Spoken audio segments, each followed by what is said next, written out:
Thank you everyone for joining us today. Welcome to today's episode of Depth of Field, AIPAD's new series, part of the AIPAD Talk series that turns the lens on our member galleries and the projects that are currently holding their attention. I'm Lydia Malama Johnson, the Executive Director of AIPAD, and it is a true pleasure today to welcome to the program AIPAD's current president, Martijn van Pieterson. Martijn has long served on the board of AIPAD and executive committees and was elected president in 2023. Martijn, alongside his wife and partner, Anne-Marie, founded a Basho Gallery in Antwerp, showcasing Japanese photography and fine arts, and have recently opened a second complementary gallery, Independence, to show work by international contemporary artists across mediums. Today's discussion will feature Independence artist Adam Jeppesen, a day working and living in Uruguay. His current exhibition, Evidence of Absence, presents a series of anthotypes and works in the intersection of AI and nature. The anthotype was first invented in 1842 and is an image created using photosensitive material derived from plants. I'm gonna leave off my short introduction there and let Martijn take it from here. Thank you so much for joining us, Adam. It's a pleasure to have you on this program. We're really excited to see the work you're doing and new processes or old processes used in new ways. So thank you so much for joining us. And Martijn, take it away. Oh, I'm so sorry. One thing, we will be doing a Q&A with these two at the end of the hour. So if you have any questions as they're discussing the work, please put them in the chat at the bottom and we'll be collating the questions and doing about 10 to 15 minutes of questions at the end. Okay, thanks so much. Take it away. Hello, everybody. My name is Martijn van Pieterson. Thank you for the introduction, Lydia. I am indeed the owner of, or co-owner of Basho Gallery, a gallery specialized in Japanese photography. We have recently opened a new space called Independence, where we extend our focus on Japanese gallery outside Japan, basically. Today, I wanted to first show you a little bit of the space, show you some of Adam's works that are hanging on our walls. And then we have also Adam Jeppesen on the line, whom I'm going to talk a little bit about the various works that we have in the exhibition, the processes he uses, and the reasons why. So bear with me. I'm just going to do a little bit of walking and turn my screen around so that you can see the space in the exhibition.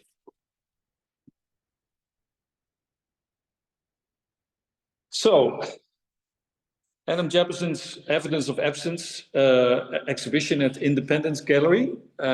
This is our new space here in Antwerp.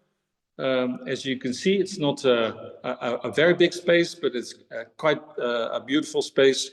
Makes the works of Adam and other artists come into a good position.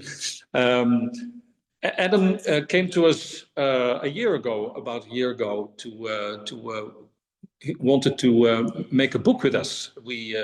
Some of you may know we publish photo books as well, together with independent publisher The M Editions from Paris. And Adam has sort of shown an interest in our work, and he approached us to make a book. And we felt it was incredible work that Adam was making, where he was combining, the latest in technology as it comes to photography, artificial intelligence, with one of the oldest photographic techniques, the anthotype. So we immediately relished the opportunity to work on this book with him, and we asked if we could also have an exhibition of his works in our space. We are showing 3 bodies of works in our exhibition, of which 2 of them are photographic. So there's the Evidence of Absence series, which we're going to be talking about extensively after this gallery tour, but also the series The Pond, which is maybe a little bit more well-known, where Adam has portrayed hands and printed them on linen using the cyanotype technique. As you can see, we have a nice collection of Adam's works in our gallery here. Both series well represented. Toned cyanotype on linen.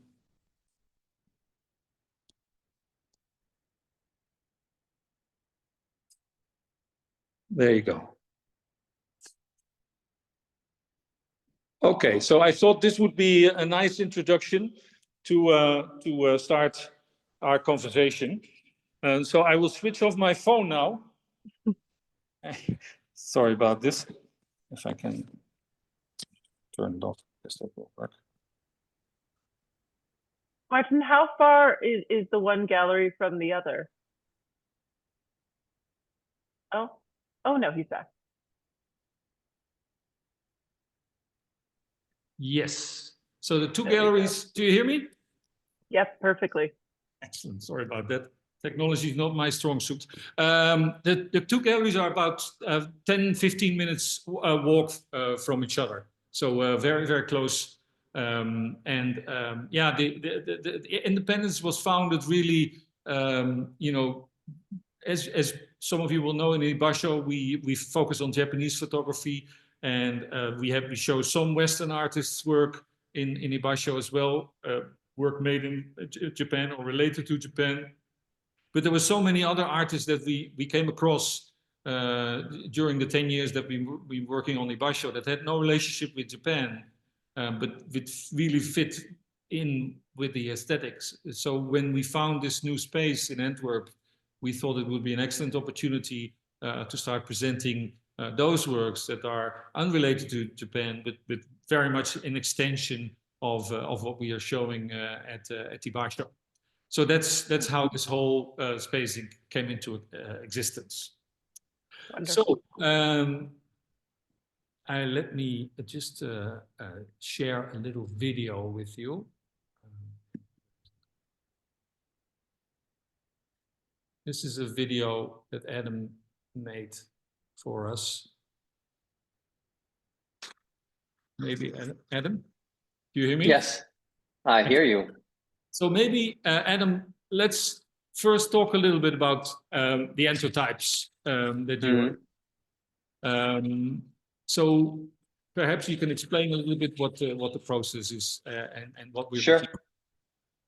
Yeah, so I mean the antotype process, as you briefly mentioned, it's basically a technique where it's a very old photographic technique where you derive pigments from plants, typically anthotypes in a more traditional sense. You would derive the pigments from flowers by crushing flower petals and then taking the juice, applying that to a piece of paper that would absorb the pigment.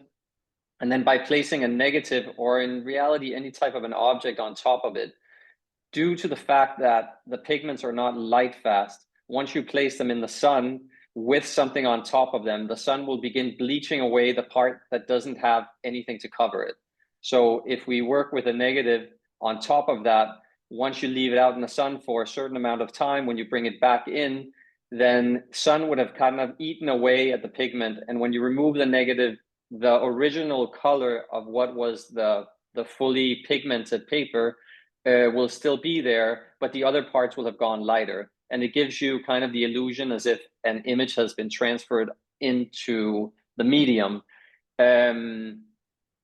It's important, I think, to stress that this is in every kind of way a very different type of a photographic technique, in the sense that it's not actually you're not exposing an image onto the medium, and you are more actually taking something away from the medium, and that is what's giving it the illusion. This, of course, as well means that this method is not, you can't fix this in any sort of way. You're working with plants and with natural processes in its purest form, and it basically means that once you have exposed it to your own liking, there's no way of fixing it. So the image will continue changing if you reintroduce it into direct sunlight. Now, depending on which pigment you work with, the image will be more or less stable in light. So typically any type of the traditional anthotypes, which are using, let's say, rose petals, is not very light fast. It means you can do fairly quick exposures with it. So you would get a result maybe within a couple of days of leaving it outside with a negative or something on top. But it also means that it would be extremely sensitive to light following the exposure. I experimented with different types of pigments, and I'm based in Uruguay, where we have a vast abundance of eucalyptus, and eucalyptus has a lot of tannins, which also means it's quite a light fast pigment to work with.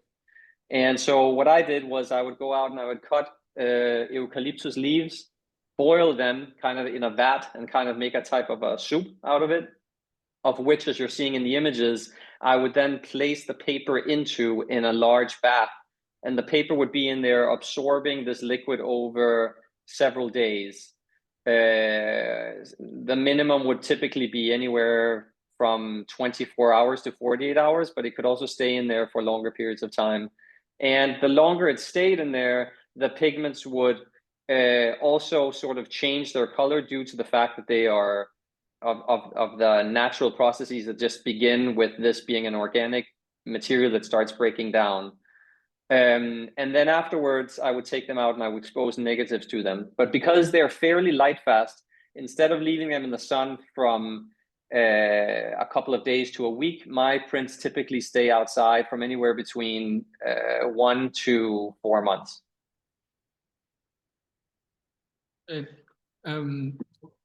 So basically, so you use the eucalyptus mainly, but because you also have a few other sort of pigments that you use, right?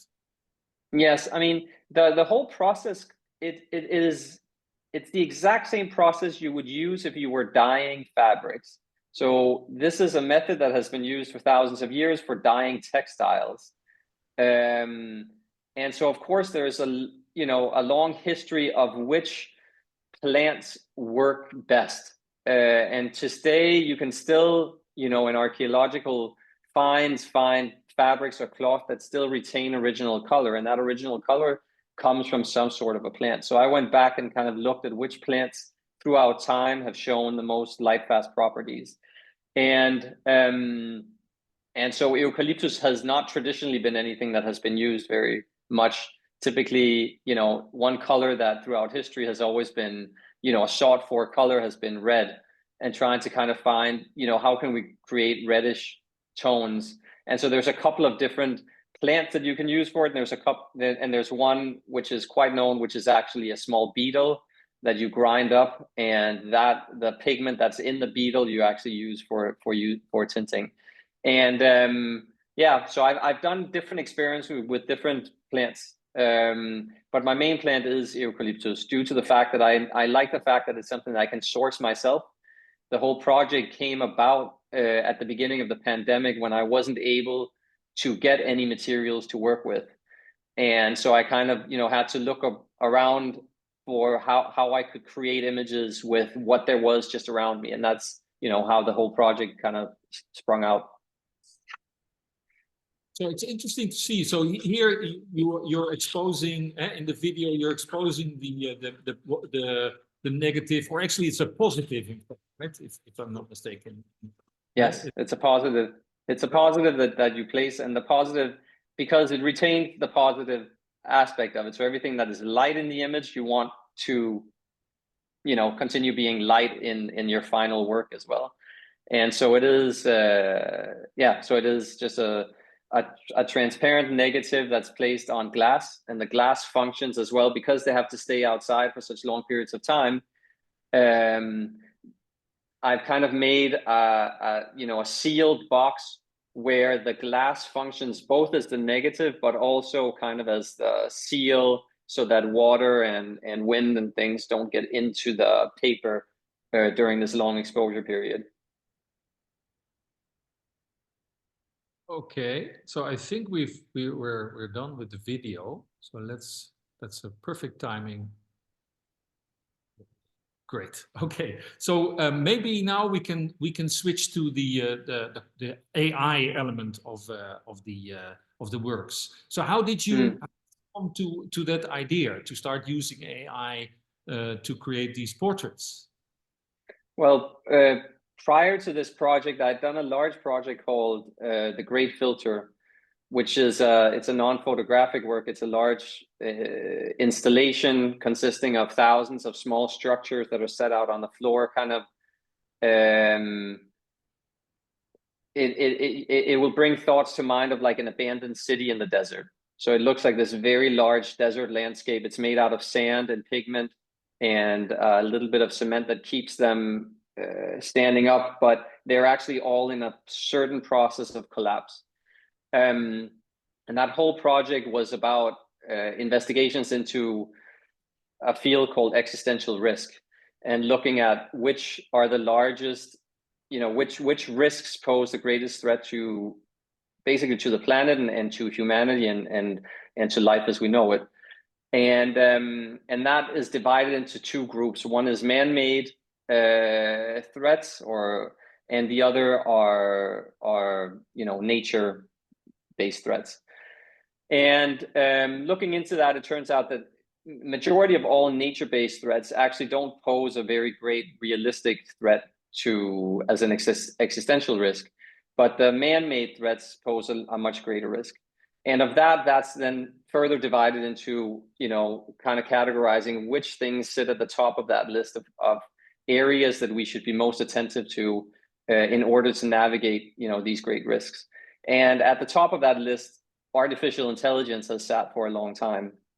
And so I kind of came up, began considering and working with artificial intelligence about 6 years ago, and kind of looking at it, I didn't have a great understanding of it at the beginning, not much more than what you would typically find in popular culture and in movies.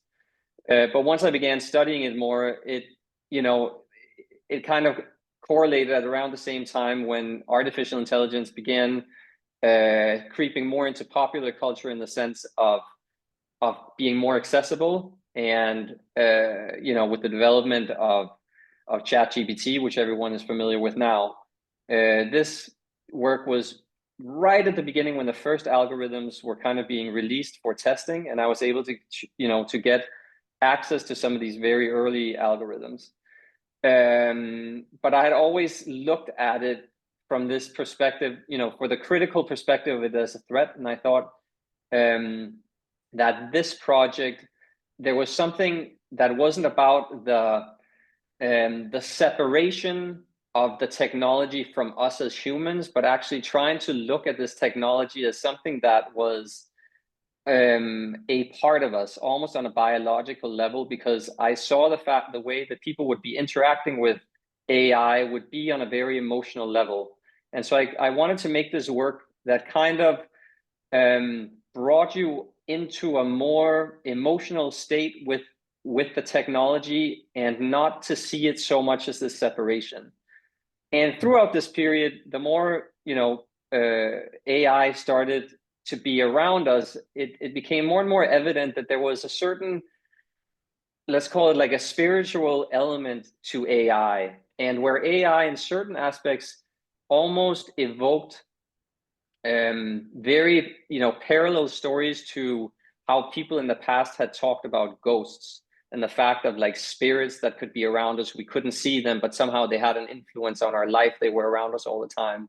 And I just saw a very clear path from that to these very early algorithms, that the majority of what they were actually reproducing were only faces. So they would produce these faces that you would see, and you would immediately, almost as if, you would know rationally that this wasn't real, but your emotional self was not able to kind of filter that out. So you would automatically read something into these images. You would read some story into them. And so I became intrigued by that, and to see how I could kind of translate that into works that felt relevant.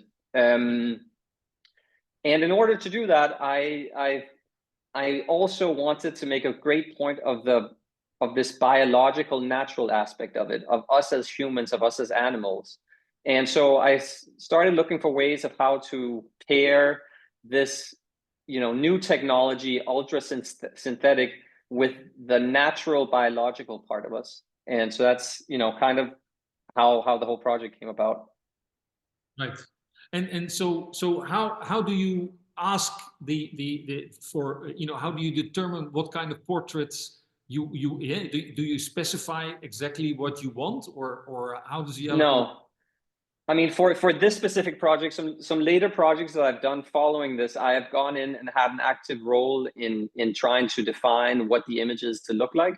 But for this specific project, I didn't. This is actually based on an algorithm that can only output images of people, and it can't do anything. You can't interact with it in any sort of way. It just simply outputs faces. And what you can then do is, which I did, was I made, you know, I had certain selection criteria for which types of portraits were I looking for, because perhaps 99% of them were, you know, of images of people smiling, looking off camera. And what I wanted was images that were looking straight at you and that showed no specific emotional state, but were kind of, you know, neutral in their presence. So I was kind of looking for, and to my surprise, you know, there were very few of those types of images, which does make sense once you understand how these algorithms work and the training data that they're based upon, of which, you know, most of the images is the people posing or, you know, on a vacation or not being neutral towards the camera. Right. Now, there's a lot of people that feel that AI is a threat to photography, you know, as an art form, or as a sort of means to represent things. How do you feel about that opinion, you know, in the light of the project that you've done and are doing? Well, I mean, like I said, I've been doing this now for a number of years, and I'm getting more and more kind of cued in on what I feel about it. I've never taken any issue with the fact of this new technology somehow changing the old, because I you know, I'm a firm believer in that. I think it's interesting to come with a new tool and to see how it can be used. Perhaps the best way of putting it is that I've always photographed analog, and so and I've always photographed on medium or large format cameras, typically using 4x5 or 8x10 cameras. And the reason wasn't so much that it had to do. This was even, you know, at the time. At the early time of when, you know, good digital cameras were coming out, it wasn't so much due to the fact that I could get a better resolution, or that, you know, there were so many details, which was typically what one would speak about when you're talking about large format cameras earlier. It had more to do with your engagement with the world. So if I would go out and I would bring a large format camera, there were so many decisions I would need to make on site before pushing the button. And all of those decisions would somehow put me in relation to the place that I was trying to photograph. You know, have to be attentive to the light. You know, shooting on a plate, you know, there's a certain amount of labor involved in that. That also means you're not just pushing the button at, you know, without thinking about it. And I see there's a similar thing happening with AI. So it's not so much of the images that it's reproducing, or what you can use it for as a tool. It is more this odd sense of, and I'm only speaking for myself here, but this odd sense of disengaging from the world by using this technology. And it's something that I've come to realize more and more, and perhaps more and more over the last year to 6 months. That it's a sensation within myself that when I sit down and work with this, there is absolutely a part of me that is missing. And I'm trying to find a way, I've tried to find a way of how to incorporate that. So in other series, you know, also utilizing AI, I've added on layers that are very labor intensive, very analog, but somehow it's as if the baseline is not solid. And so I've come to the point now of actually looking and trying to go the exact, I'm not sure how and what that will end up looking like, but actually looking back and going back at, if that means going back into nature and, you know, bringing your camera and going very basic, to kind of feel that difference. With AI, for me, I feel there's a slippery slope where it's so subtle that you almost don't notice when your dependence on it grows so great that you kind of lose yourself in it. And so again, I think you can make very, very interesting works using it. I think you need to be aware of how, I think you need to be aware that you are using it and how this tool, you know, can influence your work. But also how it will influence your own being. Yeah, it's very interesting. You know, obviously, the whole idea that you had when you were creating this series is how people would engage with images that are not of people that are not real people, that are generated by AI. And you know, we experience that on the daily basis with visitors that are staring at your works, and some people like, oh, it looks like this and this person, or you know, or people don't believe that they are you know, generated by AI, and in other cases it's very obvious that this is not a real person that they're looking at. So it's very interesting,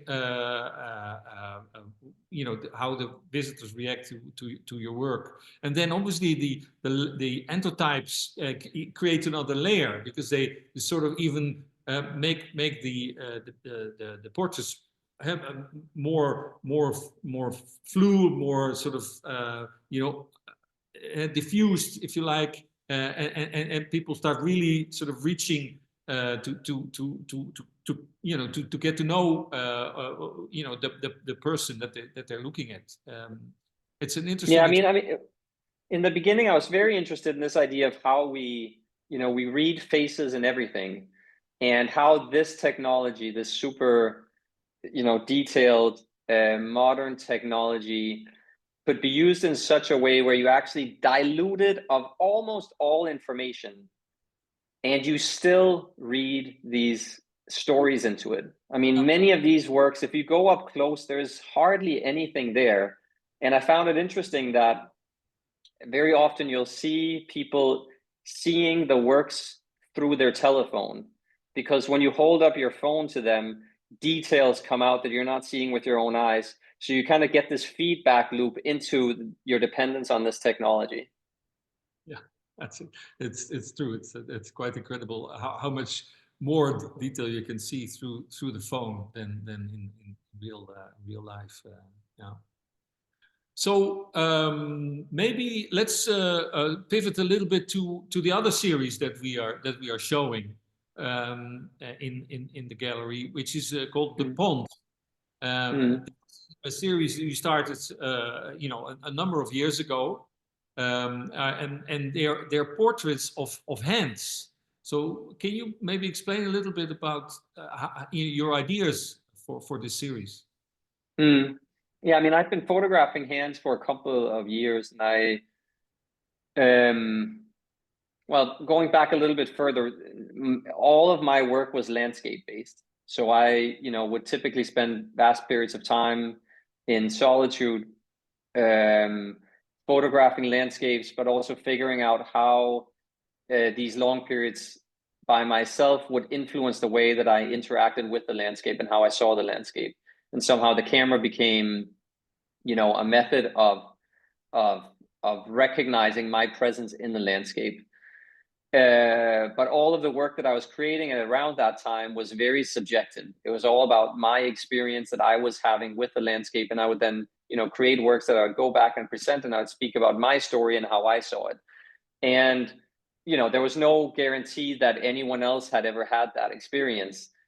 And at around 2016, I began working with the Pawn series out of a feeling of a need of wanting to make work that was less subjective and spoke more about an overall human tendency that I was seeing. And this tendency was the breaking down of what I saw of rules, but also of morality and ethics and the way we typically treated each other. And it became very apparent to me that as human beings, the image of the hand as the tool that had brought us to this point in time could serve both as a creator, but also as a destroyer. And I was, and I wanted to make these works that were felt somehow as if they were in limbo between something that was lifeless, either, dismount. The idea of these is not that they're supposed to be hands that are not attached to the body. You're seeing the hand, and this hand is somehow either going up or it's sinking down. And that's where the image of the pawn came in, which is typically known from Northern Europe, where you have these ponds or bogs where due to the lack of oxygen within these waters, if you throw something in there, it can typically stay in there for thousands of years without really changing. If you throw in a human, you can find them thousands of years later mummified. And you can find tools in there that speak of our forefathers and everything that they had, created, and they threw this thing in. And you can, in Denmark, we have a very famous one of these mummies where you can still see the hairs on his face. And it's very impressive. And I kind of found that this moment in time that we're in, where at times we get lost, or we feel as if, if we speak purely politically, like the polarization, that we are so different, that the things that we might be losing with that are possible to retrieve at a later moment. And at the same time, there are certain things from the past that are perhaps coming up through the dark waters. Right. So these portraits, you use a cyanotype technique to print them, and you used linen to print them on. So what is the idea behind using cloth there? Well, so the linen gives you a much greater flexibility of how you're treating the cyanotype, both in terms of how you prepare the medium, and also following it once you wash them down. So for anyone who has worked with cyanotype on paper, you'll typically be applying it with a brush. But when you work on linen, you can apply it in different ways. I apply it with a sprayer, and you basically coat the whole cloth, and you'll get a fairly uniform coating on it. And then you can just treat them differently. I mean, I've come to appreciate the imperfections that come through working with these types of materials, that with paper, if it is to survive, you're going to need to treat it very carefully when you're washing it off, that you're not, completely destroying the paper. And the linen, you can leave in water for a longer period of time. When you leave it in water for a longer period of time, it begins bleaching. So you're actually able to create a certain change of tonality in your cyanotypes. And for me, it adds a layer of unpredictability that's very important to my work. Very interesting. And so basically, these are the two series that we're showing. You already explained a little bit about the work that you've done in the past, which is more a landscape. Can you maybe tell us a little bit about what you're looking for in the future, what you're thinking about? Sure. I mean, so my latest project that I've been working on is this project called Meta, which was kind of, again, looking at AI, but really trying to embrace it as a positive tool, because I think my previous projects have been more critical, and I thought, you know, to be fully fair to it, also to see it, how can this actually be used as a tool of inspiration? And so I began creating these works that were kind of trying to simulate unconscious thought and trying to record unconscious thought that I had been having at the early stages of going into sleep, and then trying to recreate those images. And I would recreate, those were images that otherwise would have been impossible to recreate, but using an algorithm, I was able to make images that sort of, at least, if not the exact same images that I had been seeing, at least they would be in the same spirit. Those images I then print again onto fabric, and then they get they print it onto fabric also using cyanotype. And then following that, they get several layers of paint where the image kind of disappears into these, into paint, basically. It's a type of acrylic paint that you apply, actually spraying it on by blowing it through a small instrument. And so that I've been working on, but like I said a little while back, is that the works themselves, I love the works, but there's something in the whole process of creating that they are based on this synthetic medium that somehow feels unsatisfactory to me somehow. And so while continuing to work on that and continuing to explore, because there's still so much to explore, with these technologies, I'm looking forward to doing very, very, very basic non-tech work. Right. Or, perhaps trying to find a sweet spot where it is combined, but it's not built upon the synthetic medium. So can we just go back a little bit about the idea? So basically, you write down your thoughts, your sort of your dreams, I suppose. When it's not so, it's so. I've been practicing this for many years, that when you go to sleep and you lie down, if you're attentive to it, right before you lose consciousness, you start getting these images that flicker on very fast. And there are types of images that have absolutely no reference to what you've been seeing or thinking during that day. They will be that, the best way of comparing it is, it's like a television that goes on. It's very silent, but it's there in the background. And you cannot control the types of images that pop up. And typically they're kind of strange. Also aesthetically, they're very strange. They might be faces that you can see in every detail, and then they'll, just like any other thought or, part of your conscious thought, they will appear and then they will disappear. And so I've been trying to kind of capture what some of those images feel like, what that feels like.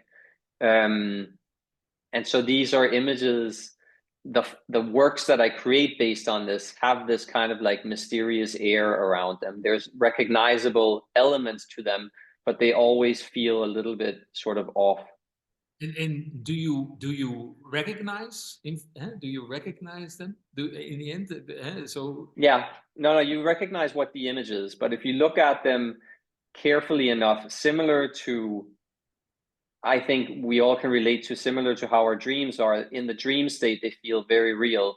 And once you kind of step out of dream state, you'll notice that this, obviously is not real. So for example, there's an image of a tree that I've made, whereas it looks like a weeping willow tree. But if you notice it, then the whole trunk of the tree is kind of thwarted and part of it is missing. And obviously the tree wouldn't be able to hold itself up if this part was missing. Another image is an image of a back, where it's perfectly divided into two. One side is white and one side is black, or one side is light and one side is darker.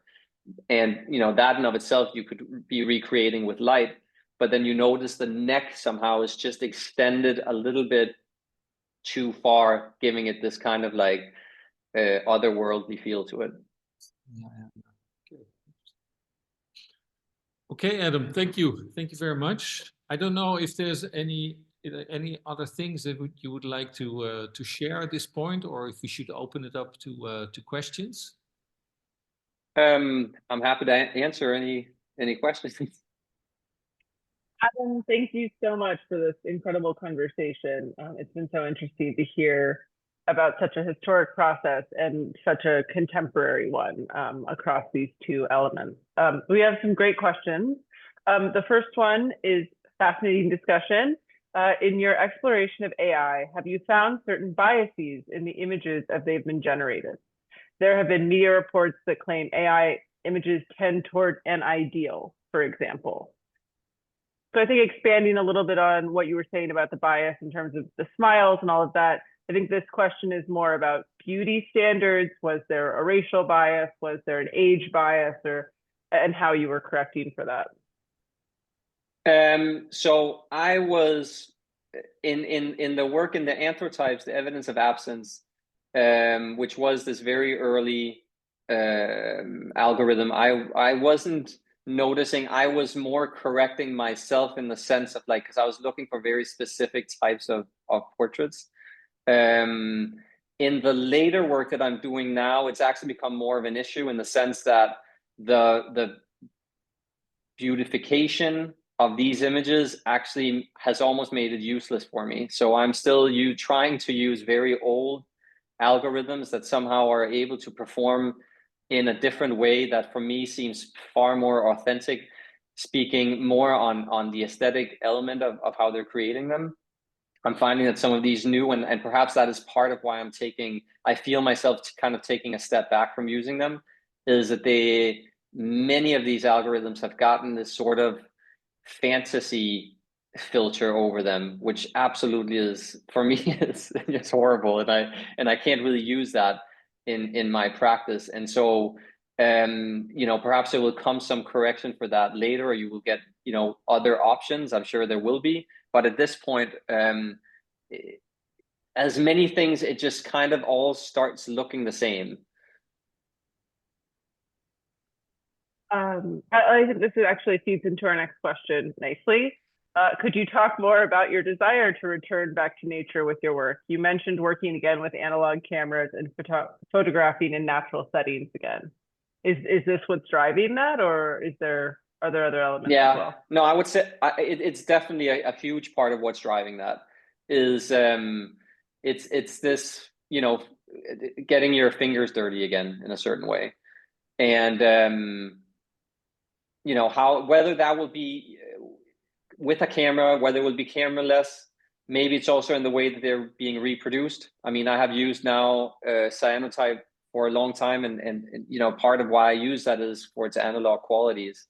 But before that, I was working with other printmaking techniques, and I could definitely see myself going back to explore, for example, photogravure, and seeing how that could be used as well. And again, that might be combined. I think what is interesting is perhaps focusing less on the technological aspect, but it might still be a presence in it.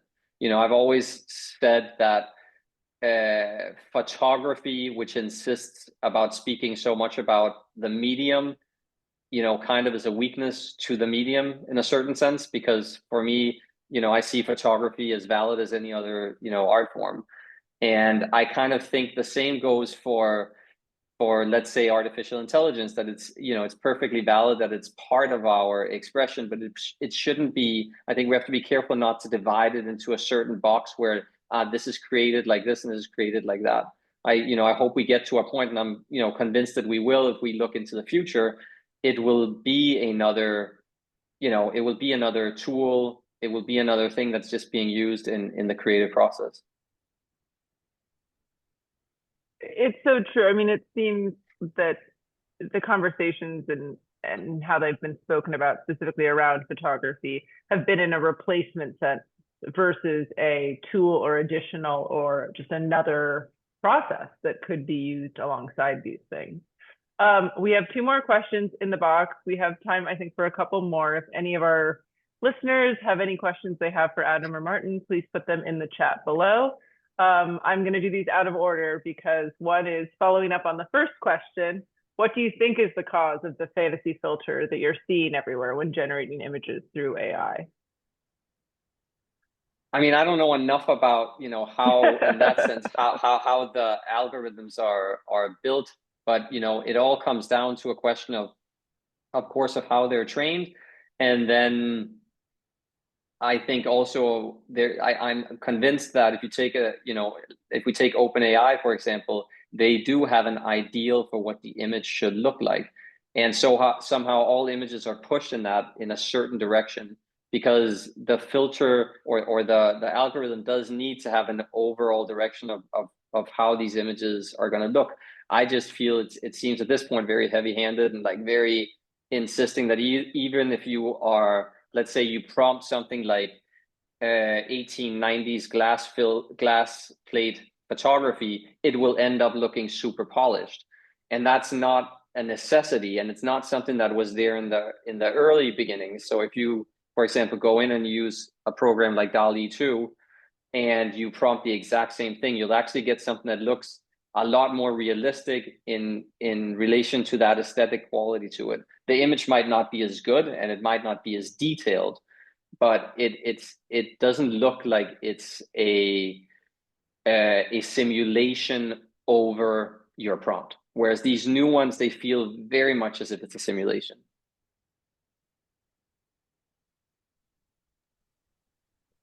Thank you for expanding on that. So the last question we have from a listener is, do the linen works with the images of hands involve AI at all? Or are those artworks from analog negatives you have created? Yeah, so those works are completely analog. I mean, the only part of that has any digital is the recreation of the negatives, due to the fact that the cyanotype requires negatives the size of the final piece. And as some of the pieces are quite large, I need to digitally print them. But they're photographed on a regular camera, and then I basically blow them up to the size that I want to print them, and then they're output on this transparent, I guess it's like plexiglass, very, very large plexiglass plates.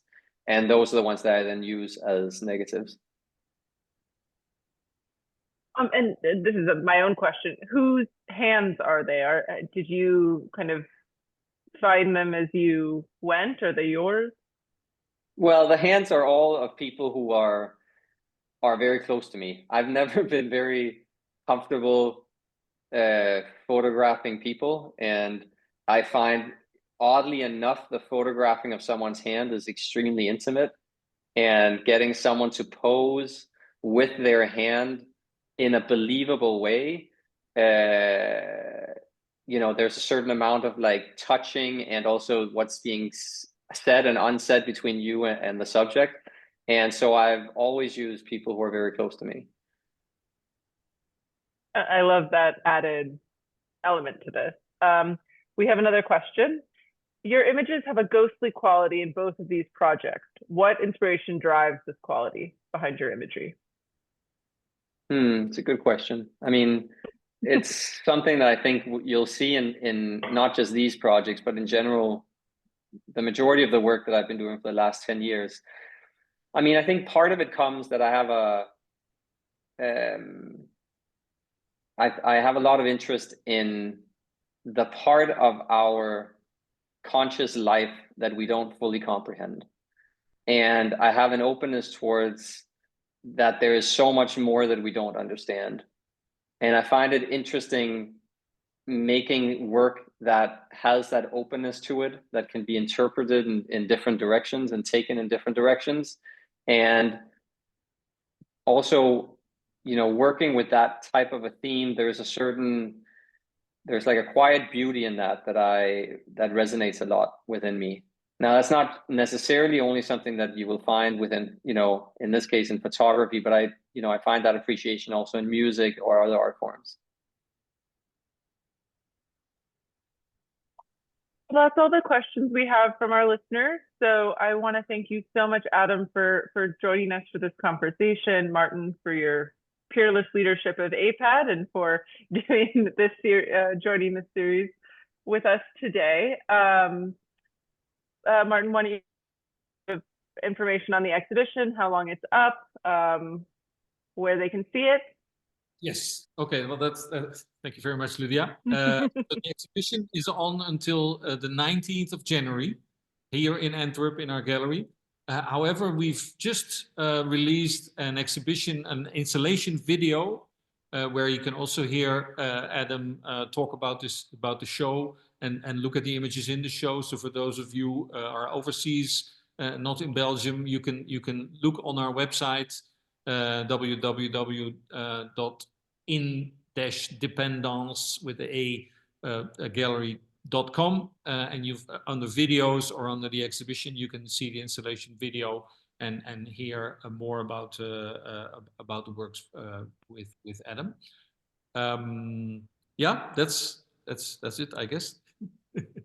Okay. Well, again, thank you both so much. Thank you to everyone who joined us today. This will also be going up on our YouTube channel at AIPAD Photo. Please follow us on all of our social channels to learn about upcoming talks, and save the date for the photography show, which will be again at the Park Avenue Armory in New York, April 23rd through the 27th of 2025. Thanks so much, you two. Really nice to meet you, Adam. Thank Martin, you, Lydia. thank you for everything. And congratulations on this gorgeous show. Thank you very much. Thank Bye, you very everyone. much.